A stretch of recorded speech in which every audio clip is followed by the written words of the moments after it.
राम राम दोस्तों। आप सभी का स्वागत है आपके अपने YouTube चैनल हिंदुस्तान न्यूज़ पे। तो दोस्तों, आज बात करते हैं हरियाणा की खबरों की।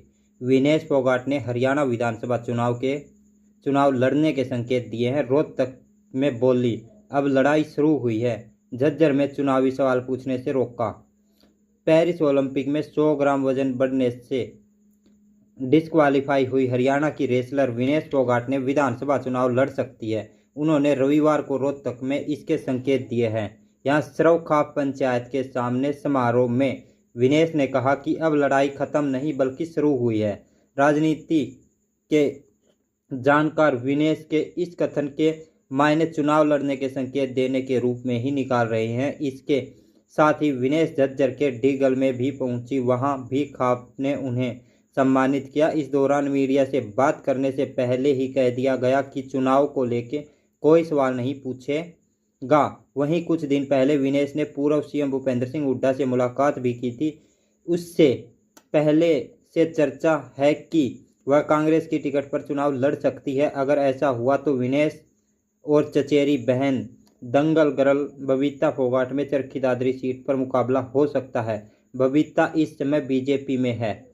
वहीं रोहतक पुलिस ने भाजपाइयों को गिरा गिरा कर पीटा, गले से दबाकर थप्पड़ मारे। बीजेपी नेता ने पुलिसकर्मी को कांग्रेसी समझकर पिटाई की थी।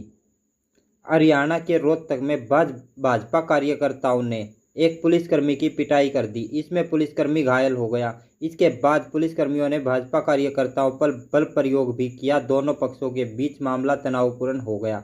दरअसल कल से ही रोहतक में कांग्रेस और भाजपा कार्यकर्ताओं के बीच पंफलेट बांटने को लेकर विवाद चल रहा है। इन दोनों दलों के कार्यकर्ताओं के बीच कई बार झड़प हो चुकी है।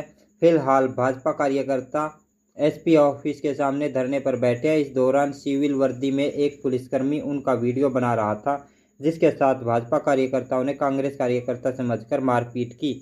वहीं रविवार को भाजपा कार्यकर्ताओं ने कांग्रेस विधायक भारत भूषण बन्ना के आवास पर घेराव करने पहुंचे। इस दौरान पुलिस ने भी उन्हें रोकने का प्रयास किया। दूसरी तरफ से कांग्रेस के कार्यकर्ता भी आ गए, जिसके बाद दोनों पक्षों में पुलिस के सामने ही झड़प हो गई।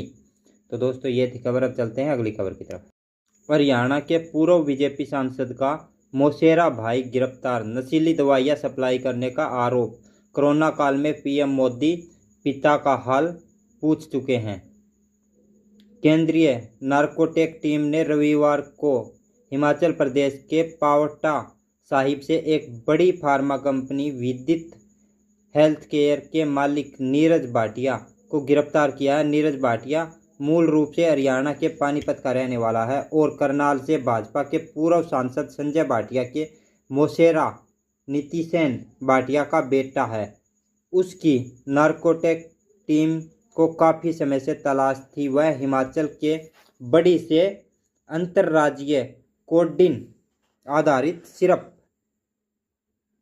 डाइवर्जन रैकेट चला रहा था, जो कि देश के कई राज्यों में फैला था। नीरज बड़े स्तर पर करप्शन का धंधा कर रहा था। नीतिसेन भाटिया का प्रधानमंत्री नरेंद्र मोदी और हरियाणा के पूर्व सीएम मनोहर लाल खट्टर का करीबी बताया जाता है। नितिन सेन भाटिया से पीएम मोदी फोन पर भी बात कर चुके हैं। वही केंद्रीय मंत्री मनोहर लाल खट्टर करीब 9 माह पहले नितिन सेन भाटिया के पोते की शादी में पहुंचे थे। इस दौरान संजय भाटिया भी उनके साथ थे। तो दोस्तों, ये थी एक खबर। अब चलते हैं अगली खबर की तरफ।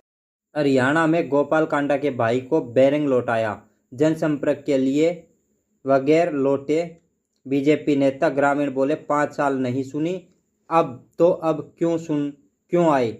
हरियाणा में सिरसा से विधायक गोपाल कांडा के भाई व भाजपा नेता गोविंद कांडा को लोगों ने विरोध का सामना करना पड़ा। वह चुनाव के चलते गांव नारायण खेड़ा में जनसंपर्क करने पहुंचे थे। गांव में पहुंचते ही उन्हें ग्रामीणों ने घेर लिया था, जिसके चलते उन्हें बैरिंग ही लौटना पड़ा। इस दौरान लोगों ने कहा कि वह फसलों की बर्बादी, नशे से होने वाली मौतें, पानी की किल्लत जैसी समस्याएं झेल रहे हैं, लेकिन अब तक सरकार ने इन मुद्दों पर कोई ध्यान नहीं दिया। इसी दौरान लोगों ने गोविंद कांडा से पूछा कि नेता गांव का दौरा क्यों करते हैं जब उन्हें गांव की समस्या का समाधान करने में कोई रुचि नहीं होती। भाजपा नेता का लोगों ने किया विरोध।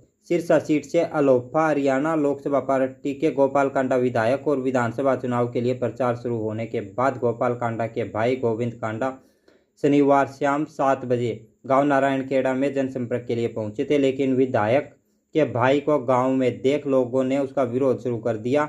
इस दौरान कई ग्रामीणों ने उनसे गांव की समस्याओं और लोहारू में पूर्व सीएम हुड्डा पर गरजे नायब सैनी। मुख्यमंत्री बोले, कांग्रेस का 10 साल का शासन कमीशन मोड में चला। हरियाणा के मुख्यमंत्री नायब सिंह सैनी ने कहा कि भाजपा सरकार अब तक कमीशन मोड में काम करते हुए प्रदेश के लिए विकास कार्यों की झड़ी लगाई हुई है, जबकि कांग्रेस के 10 साल कार्यकाल मिशन मोड न होकर कमीशन मोड था। यह बात उन्होंने भिवानी जिला के लाहौरी में वित्त मंत्री जयप्रकाश द्वारा आयोजित जन आशीर्वाद रैली में कही। मुख्यमंत्री ने कहा कि कांग्रेस नेता भूपेंद्र सिंह हुड्डा प्रदेश की भाजपा सरकार से हरियाणा मांगे हिसाब अभियान चलाकर उनकी सरकार से सवाल पूछ रहे हैं, जबकि वे अपने 10 साल के कार्यकाल का हिसाब नहीं दे पा रहे। उन्होंने मंच के माध्यम से भूपेंद्र सिंह हुड्डा पर सवाल दागते हुए कहा कि भूपेंद्र हुड्डा बताएं कि उनके 10 साल के कार्यकाल में पर्ची खर्ची से नौकरी, किसानों की जमीन हड़पने, प्रदेश के पिछड़ा वर्ग से जुड़े मृतपूर्वक गोहाना जैसे कांड करवाने के अलावा क्या कार्य हुआ है। नायब सैनी ने जन आशीर्वाद रैली के माध्यम से लाहौरी से भाजपा को जिताने की बात कहते हुए अपने 3 माह के कार्यकाल की उपलब्धियों को गिनवाया। मुख्यमंत्री ने कहा कि उन्होंने हरियाणा प्रदेश की चार्ज मुख्यमंत्री के तौर पर 12 मार्च को लिया था, जब के बाद से आचार संहिता तक उन्होंने प्रदेश के विकास के लिए बड़ी घोषणा न केवल की बल्कि उन्हें लागू भी करवाने का काम किया है। तो दोस्तों, ये थी एक खबर। अब चलते हैं अगली खबर की तरफ। हरियाणा के रोहतक में रविवार को पंपलेट बांटने को लेकर भाजपा और कांग्रेस कार्यकर्ता आमने सामने आ गए। भाजपा कार्यकर्ताओं ने कांग्रेस विधायक भारत भूषण बन्ना के घर पर घेराव किया। इस दौरान भारी पुलिस बल तैनात किया गया। भाजपा कार्यकर्ताओं ने कांग्रेस विधायक के बेटे सिद्धार्थ बन्ना के खिलाफ SC/ST एक्ट के तहत मामला दर्ज करने की मांग की। भाजपा कार्यकर्ताओं ने SP ऑफिस के बाहर धरना दिया है। भाजपा कार्यकर्ताओं ने पंपलेट के जरिए विधायक बीबी बन्ना से हिसाब मांग रहे थे। इसके बाद दोनों पार्टियों के कार्यकर्ताओं में विवाद हुआ। वहीं फरीदाबाद में लगे पोस्टरों पे छपे नेताओं के चेहरे पर कालिक पोत दी गई। इसका पता रविवार सुबह चला। ये पोस्टर फरीदाबाद की सड़कों पर फ्लाईओवर पर लगे हुए थे। राज्य के बड़े चेहरे थे शामिल। पोस्टर में लगे जिन चेहरों पर कालिक पोती गई उनमें राज्य के बड़े नेताओं के साथ प्रधानमंत्री नरेंद्र मोदी और लोकसभा में विपक्षी दल कांग्रेस के नेता राहुल गांधी भी शामिल हैं। कालिक पोते चेहरों में भाजपा से प्रधानमंत्री नरेंद्र मोदी के अलावा प्रदेश के मुख्यमंत्री नायब सैनी, भाजपा प्रदेश अध्यक्ष मोहनलाल बड़ौली, केंद्रीय मंत्री कृष्णपाल गुर्जर, फरीदाबाद विधानसभा नागेंद्र गुप्ता और कांग्रेस अध्यक्ष मल्लिकार्जुन खड़गे, राहुल गांधी, दीपक बावरिया। और तो देश की खबरों में बात करते हैं। एक जबरदस्त खबर आ रही है कर्नाटक से। कांग्रेस विधायक बोले, भाजपा ने 100 करोड़ ऑफर किए। कहा, सरकार गिराने के लिए 50 विधायकों को खरीदना चाहती है।